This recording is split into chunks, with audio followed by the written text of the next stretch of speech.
রিত মায়ার প্রেম গাথা, লেখিকা রিক্তা ইসলাম মায়া। পর্ব 12। বিয়ের হইচয়ে মেতে থাকা পরিবেশটা হঠাৎ উত্তেজিত হয়ে উঠল নিদারুণ ভয়ঙ্কর সংবাদে। মায়ার পরিবারের কাছে খবর আসলো মুক্তার শ্বশুর বাড়ি থেকে ফাহাদের বাবা মা অ্যাক্সিডেন্ট করেছে কার সংঘর্ষে। আহত হয়েছে মুক্তার শ্বশুর শাশুড়ি, ননদ ননাসের সঙ্গে ড্রাইভারও। খবর পেয়ে তৎক্ষণাৎ বেরিয়ে পড়ল মায়ার পুরো পরিবার, সঙ্গে গেল মুক্তার সহ। আর বাসায় রেখে গেল শুধু জুই, মায়া আর জুইয়ের মা জুহেরা বেগমকে। মায়ার মা, বাবা, চাচা সহ মুক্তাকে নিয়ে গেল আরিফ, নতুন আত্মীয়। তারপর আবার মুক্তার নিজের শ্বশুর শাশুড়ি বলে কথা। এই মুহূর্তে তাদের পাশে থাকাটা জরুরি মনে হলো মুক্তার। স্বচ্ছ আলোর নেই প্রেমময় স্বপ্নগুলো হঠাৎ অন্ধকার গুটিয়ে গেল আপনজনদের অনাকাঙ্ক্ষিত অ্যাক্সিডেন্টে মুক্তা আর ফাহাদের জীবনে। দুজনের লুকায়িত প্রেমের সম্পর্ক ছিল ভার্সিটির জীবনে সিনিয়র জুনিয়র হয়ে। ফাহাদের ভার্সিটি লাইফ শেষ করা থেকে স্টাবলিশ হয়ে পারিবারিক ব্যবসায় জয়েন করা পর্যন্ত প্রায় 4 বছর গড়ায় দুজনের প্রেমের সম্পর্কের। ততদিন সম্পর্কটা সবার কাছ থেকে লুকায়িতই ছিল। দুই পরিবারের জানাজানি হলো মাস 2 আগে। মায়ের পরিবারে বড় মেয়ের প্রেমের সম্পর্ক নিয়ে আপত্তি থাকলেও ছেলে হিসেবে ফাহাদকে বেশ মনে ধরায় কেউ আর বাদ দিল না তাদের। আপোষেই মেনে নিয়েছিল দুজনের প্রেম। দীর্ঘ অপেক্ষায় ভালোবাসার পূর্ণতা পেতে যাচ্ছিল আর কয়েকদিন পরেই কিন্তু হঠাৎ করেই যেন দুজনের গুছানো স্বপ্নে ভাটা পড়ল। এলোমেলো অগোছালো হলো সবটা। পূর্ণতা পাওয়ার সম্পর্কটা আবার মিয়ে গেল। ফাহাদের পরিবারের সঙ্গে ঘটে যাওয়া অপ্রত্যাশিত ঘটনার জন্য আবারও সবকিছু পিছালো। 5 দিন পর হওয়া বিয়েটা ঘুরিয়ে ফিরিয়ে আবারও 1.5 মাস পরে ঠিক করলো পরিবারের লোকজন। এমন পরিস্থিতিতে কারো কাছে বিয়েটা ঠিক মনে হলো না, তাই মুক্তা ফাহাদ দুজনে নীরবে মেনে নিল বড়দের সিদ্ধান্ত। কারো কোনো আপত্তি রইল না কোনো কিছুতেই। দুজনের একই কথা, পরিবার আর ভালোবাসার মানুষগুলো পাশে থাকতে হলে তাদের বাকি যে কোনো পরিস্থিতি সামনে নেবে দুজন। কিন্তু মায়ার খুশি খুশি ফেসটা যেন হঠাৎই মুচড়ে গেল মুক্তার বিয়েটা পিছিয়ে যাওয়াতে। দুঃখের রেশ করে হায় হতাশ হলো ফাহাদের পরিবারের জন্য। তারপর নিজের অবুঝ মনকে বুঝালো বিপদে শক্ত থাকতে হবে বলে। মায়ার দুঃখ আর হতাশা গোটা একদিন চলল। তারপরের দিন সব ঠিক হয়ে গেল যখন শুনলো ফাহাদের বাবা মা এখন ঠিক আছে, সুস্থ আছে। তাদের 2 দিন পরই হাসপাতাল থেকে রিলিজ করে দিবে বাসায়। এজন্য মায়ার মা, বাবা আর চাচাকে বাড়িতে পাঠিয়ে দেয় আরিফ। মুক্তাকে নিয়ে সে হসপিটালে থেকে যায় ফাহাদের পরিবারের পাশে বড় ভাইয়ের দায়িত্ব পালনের জন্য। তবে মায়ার পরিবার বাড়িতে আসলো আরো 1 দিন পর। মায়া তখনও বাড়ির চত্বরে। যেহেতু মুক্তার বিয়েটা পিছিয়ে দেওয়া হয়েছে সেহেতু তাদের কালই চট্টগ্রামে চলে যেতে হবে বলে জানালো বাবা শফিকুল ইসলাম। মায়া স্বস্তির থাকা ফেসটা মুহূর্তে চুপসে যায়। আবারও অপ্রিয় শহরে চলে যেতে হবে শুনে। মায়া ইচ্ছে ছিল বাবাকে বলবে যে আর জীবনেও চট্টগ্রাম পড়তে যাবে না। চট্টগ্রামের মানুষ ভালো না, মায়ের একদম পছন্দ না চট্টগ্রামের মানুষজন, বিশেষ করে সাদা পাঞ্জাবি পরা গম্ভীর মুখের লোকজন। এরা সাদা পাঞ্জাবি পরলেও তাদের ভেতরটা একদমই কালো কালো। সেজন্য মায়া আর চট্টগ্রামে পড়তে যাবে না।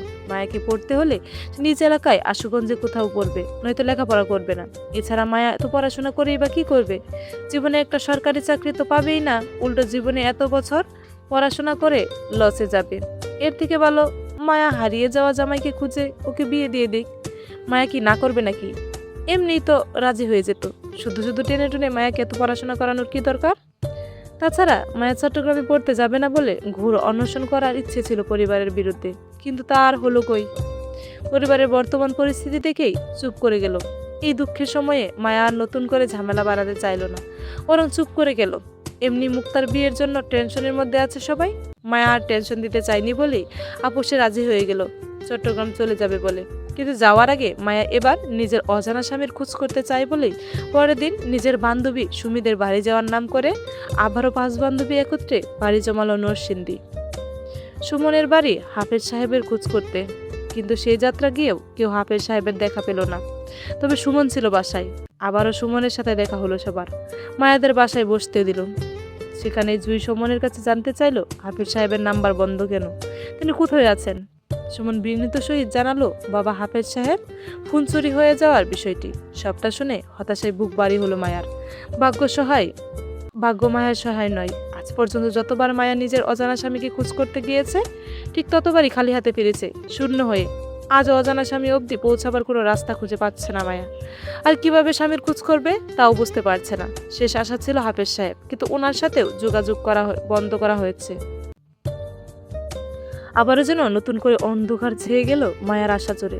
হতাশায় মায়া শেষ ভরসা হিসেবে সুমনের নাম্বারটা সঙ্গে করে দিয়ে আসলো। যেহেতু হাফেজ সাহেবের নাম্বারে আর ফোন করা যাবে না, তাই সুমনের নাম্বারটা নিয়ে আসলো। এই ভেবে হয়তো সুমনের মাধ্যমে হাফেজ সাহেবের সঙ্গে মায়া যোগাযোগ করতে পারবে। বুক ভরা হতাশা নিয়ে যখন মায়া বান্ধবী সুমনদের বাড়ি ছাড়লো, রাস্তায় আসলো, তখনই জুঁইয়ের মার বাটন ফোনে কল আসলো আরিফের।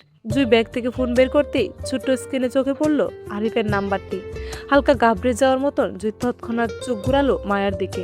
আরিফ হঠাৎ এই নাম্বারে কল করেছে, তার মানে আরিফ জানে জুঁই মায়া বাসায় নেই। এখন জুঁইয়ের আম্মুর ফোনটা যে ওদের কাছেই আছে এটাও বাসার ফোন করে হয়তো শিওর হয়েছে, কিন্তু এরা যে বান্ধবীর বাড়ির নাম করে নরসিংদী এসে বসে আছে সেটা তো আর কেউ জানে না। তার মানে আরিফও জানবে না। জুঁই অনেকটা সময় ভয়ে ভয়ে মাটির রাস্তার একপাশে দাঁড়িয়ে রিসিভের বাটন চেপে ফোনটা কানে তুলতেই ফোনের ওপাশ থেকে আরিফের শাসিত গলা শোনা গেল। তখনই আরিফ কড়া গলায় বলল, এই তোরা কোথায় আছিস? ঘাবড়ে যাওয়ার মতো করে জুঁই তাকালো মায়ের ভয়ের তো মুখের দিকে। ধরা পড়ে যাওয়ার ভয়ে ঘাবড়ে গিয়ে আসতে বলল, এই তো ভাই আছি সুমিদের বাসায়, কেন কিছু বলবে? ফোনের ওপাশ থেকে আরেকটা ধমক স্বরে শুধালো আরিফ, ওইখানে কেন গিয়েছিস? রাতে তোদের চট্টগ্রাম ফেরার কথা জানিস না? ব্যাগ প্যাক করেছিস? মিনি করে বলল জুঁই, না ভাই করিনি, একটু পর বাসায় ফিরে করে নেব। আজকে তো চলে যাব, এজন্য একটু বান্ধবীদের সাথে দেখা করতে এসেছিলাম আর কি, আমরা দুজন। জুঁইয়ের ধীর গলায় নরম হয়ে আসলো আরিফ। বিগত 2 দিনে হাসপাতালে দৌড়াদৌড়িতে অনেকটাই ক্লান্ত সে। তারপর আবার মায়ার নামে খোঁজদারি আসলো, তাও আবার আরিফের কাছে। নিশ্চয়ই মায়া কোনো কাণ্ড ঘটিয়েছে, নয়তো রিদ খানের বডিগার্ড আসিফ মুশারফ কেন খুঁজবে মায়াকে আরিফের কাছে? আরিফ জুঁইয়ের কাছে মায়ের সন্ধান খুঁজলো। সে বলল, কিছুক্ষণের মধ্যে যেন তোদের বাসায় পাই, আমি মনে রাখিস। আমি ফোন করবো ছোট মাকে, এখন মায়ের কাছে ফোনটা দে। ও কোথায়? আরিফের শক্ত গলায় জুঁই অসহায় চোখ তুলে তাকালো মায়ার দিকে। মায়া তখনও কালো নেকাপের আড়ালে ভয়ার্ত ডাগর ডাগর চোখে জুঁইয়ের দিকে ড্যাব ড্যাব করে তাকিয়ে আছে। জুঁইয়ের তাকানো চোখাচোখি হলো দুজনের। মায়া ইশারায় কি হয়েছে জানতে চাইলে জুঁই আরিফের কথায় উত্তর দিয়ে বলল, এই তো ভাই, ও আমার কাছেই আছে, কথা বলবে? দে ওকে। কান থেকে ফোন উঠিয়ে মায়ার দিকে এগিয়ে দিল জুঁই। ইশারায় বুঝালো কথা বলতে। মায়া স্বাভাবিকভাবেই আরিফের ফোনটা কানে তুললো। হ্যালো বলতে না বলতে ফোনের অপাশ থেকে অধৈর্য গলায় ধমকে উঠল আরিফ। মায়াকে শাসানো গলায় জিজ্ঞেস করলো, এই তোকে রিদ খানের লোক খুঁজছে কেন? তোকে ওদের কি দরকার? কোনো ঝামেলা পাকিয়েছিস তুই ওদের সাথে? সত্যি করে বল। আরিফের মুখে রিদ খানের নাম শুনে ভয়ে গলা শুকিয়ে কাঠ হয়ে এলো মায়ার। চমকে ওঠার মতো করে মায়া জুঁইয়ের দিকে তাকালো। আরিফের কথার পৃষ্ঠে কি বলবে তাও বুঝতে পারলো না। মায়ার জানা মতে সে কোনো ঝামেলা পাকায়নি রিদ খানের সাথে, এমনকি রিদ খানের সামনেও পড়েনি বেশ কিছুদিন ধরে। দূর থেকে পালিয়ে যায় রিদ খানকে কোথাও দেখলে, মুখোমুখি হওয়া তো দূর। এবার কেন রিদ খান লোক মায়াকে খুঁজছে আরিফের কাছে, সেটা মায়া কিভাবে জানবে? মায়া তো কিছুই করেনি, সে নিষ্পাপ না। নিশ্চয়ই রিদ খান মায়াকে আবারও অপমান করার জন্য আরিফের কাছে মিথ্যা নালিশ করতে চাই বলেই মায়ের খোঁজ করছে এই লোক। মায়া রিদ খানকে চিনবে না, 1 নম্বরে অভদ্র আর বদমেজাজি অহংকারী লোক। মায়ের চিন্তা ভাবনার মাঝে ফোনের অপাশ থেকে আবারও অধৈর্যের ধমকে উঠল আরিফ। ধ্যান ভাঙলো মায়ার। আরিফ বলল, কি হলো বল। আসিফ ভাই আমাকে ফোন করে তোর নাম জিজ্ঞেস করছিল কেন? তুই আবার কেমন বোন হোস? তোর নাম আসলে রিক্তা ইসলাম মায়া কিনা? আমি ঠিকঠাক চিনি কিনা তোকে? তুই কোথায় পড়িস? হঠাৎ এত সব প্রশ্ন কেন করছিল আমাকে? তুই কি কলেজে কোনো ঝামেলা বাকিয়েছিস ওদের সাথে? সত্যি করে বল ঋতু। আরিফকে বিশ্বাস করাতে অধৈর্যের নেই তৎক্ষণাৎ বাম হাতে মাথা ঠেকালো মায়া। বাচ্চা সুলভ তাড়াহুড়ো করে বলতে লাগলো, না ভাই, মাথা ছুঁয়ে বলছি আমি কিচ্ছু করিনি, আমি নিষ্পাপ, বিশ্বাস করো। বিশ্বাস না হলে জুঁইকে জিজ্ঞাসা করো, জুঁই সাক্ষী। তোরা দুটাই তো বাদর, একটার কথা আরেকটা কি জিজ্ঞেস করব? তুই কিছু করে থাকলে তো ওইটা জীবনও বলবে না আমাকে, তোর বোন না। আরিফের কথায় মায়া যুক্তিযুক্ত মনে হলো। সত্যি জুঁই কখনো মায়ার নামে নালিশ করে না কাউকে। মায়া দোষ করলেও জুঁই সেটা সামনে নেয়, তারপর বড়দের কানে দেয় না। কিন্তু এখন তো মায়া সত্যি কিছু করেনি, তাহলে এটা সাক্ষী কিভাবে দেবে না সে? মায়া যে নিষ্পাপ এটা তো বিশ্বাস করাতে হবে আরিফকে, তাই না? মায়া ফের তাড়াহুড়াই বলল, ভাই তুমি বিশ্বাস করো, জুঁই এবার সত্যিই সাক্ষী দিবে। এই জুঁই, তুই ভাইয়াকে বল না আমি কিছু করিনি, আমি নিষ্পাপ, বল। মায়া জুঁইকে ডেকে কথাগুলো বলল। আরিফ ফোনের ওপাশ থেকে কঠাক গলায় বলল, তুই যে নিষ্পাপ সেটা আমি চট্টগ্রাম গেলেই বুঝবো। এ নিয়ে সকাল থেকে আসিফ ভাইয়া আমাকে 5 বার ফোন করেছে, তাও তোর তথ্য জানার জন্য। প্রতিবার ফোন করে তোর কথা জিজ্ঞেস করে, সরাসরি আমাকে প্রশ্ন করে বলে আমি কনফার্ম কিনা। রিক্তা ইসলাম মায়া আমার নিজের বোন হয়? আচ্ছা তুই বল, আমার বোনের নাম আমি জানবো না? হ্যাঁ।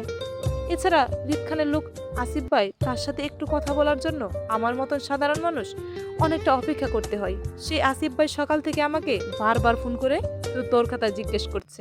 তুই নাকি কলেজে বলছিস তোর নাম ইসরাত জাহান, এজন্য আসিফ ভাই বারবার কল করে আমার কাছে কনফার্ম করতে যাচ্ছে তোর নাম সত্যি রিক্তা ইসলাম মায়া কিনা। আমি জানি না কেন এত জরুরি তলবে তোর খোঁজ করছে আসিফ ভাই, তবে আমার ভয় হচ্ছে তোকে নিয়ে। দেখ ঋতু, আমরা মধ্যবিত্ত পরিবারের লোক, তাই রাজনৈতিক পরিবারের সঙ্গে ঝামেলা করা প্রশ্নই ওঠে না। সবচেয়ে বড় কথা, আমরা রিত খানের এলাকায় থাকি, আর আসিফ ভাই কিন্তু এমনই আমার ফোন দেয়নি তোর খোঁজে। নিশ্চয় রিত খান বা তার পরিবার বলছে ফোন করতে, তাই করছে উনি। আমি যতদূর জানি আসিফ ভাই রিত খানের পার্সোনাল বডিগার্ড, তাই রিত খান যা বলবে আসিফ ভাই তাই করবে। এবার যদি রিত খান তোর তথ্য চাই, তাহলে তিনি এমনি চাইনি, এবার এর পিছনে নিশ্চয়ই কোনো কারণ আছে। দেখ ঋতু, যদি রিত খানের সাথে বেয়াদবি করেও থাকিস তাহলে ভাইয়াকে বল, আমি সামলে নিব বিষয়টা। আসিফ ভাইয়াকে বুঝিয়ে বলবো তোর হয়ে, দরকার পড়লে রিত খানের সঙ্গে দেখা করে ওনার কাছে ক্ষমা চেয়ে নিব তোর হয়ে। তারপরও আমি চাই না রিত খানের মতো রাজনৈতিক লোকের সঙ্গে দৃষ্টি তোর উপর পড়ুক, তুই কলঙ্কিত হ। আরিফের কথায় শেষ হতে না হতেই মায়া অসহায় গলায় মিনমিন স্বরে বলল, আমি সত্যিই কিছু করিনি ভাই, বিশ্বাস করো। মায়ের কথায় হতাশায় ভারী নিঃশ্বাস ফেলে আরিফ, তার কাছে কিছুই ঠিক মনে হচ্ছে না। মনে হচ্ছে মায়া বড় কোনো ঝামেলায় ফেসে যাচ্ছে। রিত খানকে চেনে না সে, এমনিতেই তো কারো খোঁজ করার মতো মানুষ না। আরিফ নিজেকে শান্ত করে নরম গলায় বলল, আচ্ছা ঠিক আছে ভাই, আছি, চিন্তা করিস না, যা হবার তা দেখে নেব। যা এখন বাসায় যা, আমি আসিফ ভাইকে ফোন করে জেনে নেব নে আসলে কি হয়েছে, তোকে কেন ওনারা খুঁজছে। আচ্ছা ভাই। মায়া ফোন রাখতে গেলে আরিফ ফের থামিয়ে বলে, আচ্ছা শোন, আরেকটা কথা, ছোট চাচা তোদের ট্রেনে তুলে দিয়ে আসবে, আর মামা এসে তোদের স্টেশনে নিয়ে যাবে। খবরদার একা একা স্টেশনের বাইরে বের হবি না। মামা আসলে তারপর যাবি। আমি আরো কয়েকদিন পর আসবো চট্টগ্রামে, ততদিন তোদের সাথে নানুমা এসে থাকবে শহরে, আর শুক্রবার নানু বাড়ি চলে যাবি মামার সাথে, কেমন? আচ্ছা। বিকাল প্রায় 5টার গড়ে স্বচ্ছ কাচের দরজা ঠেলে হৃদের অফিসে ঢুকলো আসিফ। বিষণ্ণতায় আড়ষ্ট হয়ে তীব্র উত্তেজনা দেখা গেল আসিফের শ্যাম বর্ণের লম্বাটে মুখে। বিষণ্ণতা চাপিয়ে হৃদের সম্মুখীন হয়ে দাঁড়ালো তীব্র হাঁসফাঁস করতে করতে। খানিকটা দ্বিধা জড়িয়ে ভয় পাচ্ছে সে, এই ভেবে যে তার দেওয়া খবর দুটো কিভাবে নেবে রিত, খবরটা জানার পর কিভাবে রিয়েক্ট করবে সেটা ভেবেও এই মুহূর্তে বেশ চিন্তিত আসিফ। ইতস্ত আসিফ হাঁসফাঁস করে জড়ানো চোখে এক পলক চাইল রিতের গম্ভীর চোখ মুখের দিকে। কি সুন্দর সাবলীলভাবে ল্যাপটপে মুখ গুজে কিছু একটা টাইপ করতে ব্যস্ত হতে। হৃদের ব্যস্ত হাত আর স্ক্রিনের উপর কুচকানো দৃষ্টি বলে দিচ্ছে এই মুহূর্তে কিছুটা মনোযোগী টাইপিং এ হাত চালাতে। আসিফ আবারও হাঁসফাঁস করলো হৃদকে তার কাছে থাকা নিউজগুলো নিতে, কিন্তু এই মুহূর্তে খবরগুলো দেওয়া ঠিক হবে কিনা সেটা নিয়েও কয়েক সেকেন্ড ভাবলো সে। তারপরেও সিদ্ধান্তহীনতায় ভুগে ধীরস্তরে ডাকলো হৃদকে, ভাই একটা কথা ছিল। হৃদ তৎক্ষণাৎ উত্তর করলো না, আর না আসিফের দিকে চোখ তুলে তাকালো, বরং তখনও ব্যস্ত হাত চলল কিবোর্ডে। আসিফ আরও একটু ইতস্ত বোধ করে জড়ানো গলায় ফের হৃদের উদ্দেশ্যে ডেকে বলল, ভাই কথাগুলো খুব জরুরি ছিল, যদি একটু শুনতেন। হৃদের মনোযোগ নষ্ট হলো না, বরং ল্যাপটপের স্ক্রিনে তাকিয়ে থেকেই গম্ভীর স্বরে আওড়ালো, বল, শুনছি। ইতস্ত আসিফ হৃদকে এক পলক দেখে খানিকটা দ্বিধা নিয়ে বলল, আসলে ভাই দুটো নিউজ আছে, একটা ভালো অন্যটা খারাপ হবে, এজন্য বলছিলাম আপনি কোনটা আগে শুনতে চাইবেন। আগের নেই, হৃদ বলল, আপাতত কোনোটাই শুনতে চাচ্ছি না, বেশ জরুরি হলে বল, নয়তো বেরিয়ে যা, কাজ করছি আমি। আসিফ চুপ করে গেল দ্বিধা নিয়ে, খবরটা বেশ জরুরি, তাই হৃদকে জানানো দরকার। এজন্য আসিফ আগের নেই জড়ানো গলায় বলল, ভাই খবরটা মনে হয় আপনার জন্য খুবই জরুরি হবে। বাবিকে নিয়ে আসিফের মাঝপথে থামিয়ে দিয়ে গম্ভীর মুখ আওড়ালো আসিফ, বল, শুনছি। আসিফ দ্বিধা নিয়ে কয়েক সেকেন্ড চুপ থেকে ধীর গলায় বলতে থাকলো, আসলে ভাই বাবির খোঁজ পেয়েছিলাম আমরা। আপনার কথা অনুযায়ী টিম অফিস থেকে নাম্বারের তথ্য জোগাড় করেছিলাম। নাম্বার দাতার আপনার ধারণা ঠিক ছিল, সেদিন রাতে বাবি কল করা মানুষটা ওনার বড় ভাই ছিল। কলকাতা রেজিস্টার সিম থেকে জাতীয় পরিচয়পত্রের মাধ্যমে ভাবির ভাইয়ের ছবি সহ সকল তথ্য জোগাড় করেছিলাম। ছেলেটি আমাদের পরিচিত এক ছোট ভাই, আপনিও চিনবেন একে ওকে। ওর নাম আরিফ, চট্টগ্রাম বিশ্ববিদ্যালয় থেকে পড়াশোনা করে মাত্র বের হয়েছে। ওর ছোট বোনের নামই রিক্তা ইসলাম মায়া, মানে আমাদের ভাবি। এই নিয়ে আমি সকাল থেকে বেশ কয়েকবার আরিফের সঙ্গে ফোন করে শিওর হয়েছিলাম ভাই। আপনি যাকে ইসরাত জাহান নামে চিনেন, উনি আমাদের ভাবি হয় ভাই। ভাই আপনাকে নিজের নাম মিথ্যে বলেছিল সেদিন, এবার কেন বলেছিল সেটা ভাবি বলতে পারবে ভাই। তবে আমি আরো খোঁজ নিয়ে জানতে পারি, ভাবি আজ সকালে আপনার খুঁজে নরসিংদী গিয়েছিল ওনার 3 বান্ধবী সহ চাচাতো বোনকে নিয়ে। হাফেজ সাহেবের ছেলে সুমন আমাদের লোকদের জানিয়েছে সেটা। এর আগেও নাকি আপনার খুঁজে কিছুদিন আগে গিয়েছিল ওরা, কিন্তু প্রথমবার আপনার খোঁজ না পাওয়ায় ব্যর্থ হয়ে নাকি আজ দ্বিতীয়বারের মতন গিয়েছিল। কিন্তু প্রতিমধ্যে নাকি ভাবিদের আজ সকালে অ্যাক্সিডেন্ট হয়। হাফেজ সাহেবের ছেলে সুমন নাকি সেখানেই ছিল। ও আমাদের লোকদের একটু আগে জানালো ভাবি সহ নাকি ওনার 2 ফ্রেন্ড মারা যায় অন দ্য স্পট। আর বাকি দুজনের অবস্থা নাকি বেশ ভালো না, হাসপাতালে ভর্তি আছে আহত অবস্থায়। ভাবির পরিবার এটা নিয়ে তোলপাড় চলছে।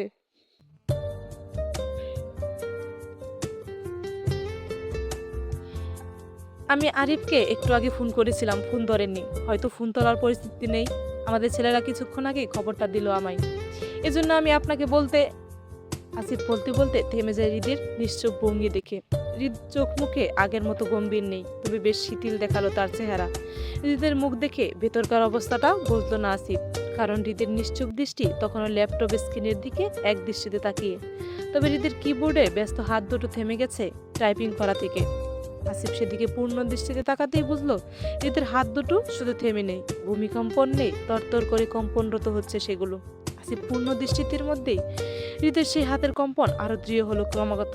আসিফের স্পষ্ট চোখে পড়লো হৃদের কার্নিশ বেয়ে ধরা চিকন গামের ফোঁটাগুলোকে। আসিফ খানিকটা চমকালো, শুকনো গলায় দ্রুত চোখ বোলালো হৃদের মুখে। হৃদের শক্ত থাকা মুখের আদল পরিবর্তন দেখা না গেলেও তবে আসিফের কানে আসলো হৃদের ভাঙ্গা গলার একটু স্বর। কবে হয়েছে এসব? আসিফ বিন্দুমাত্র সময় নিল না উত্তর করতে, ব্যস্ত গলায় বলল, ভাই সকালের ঘটনা এটা।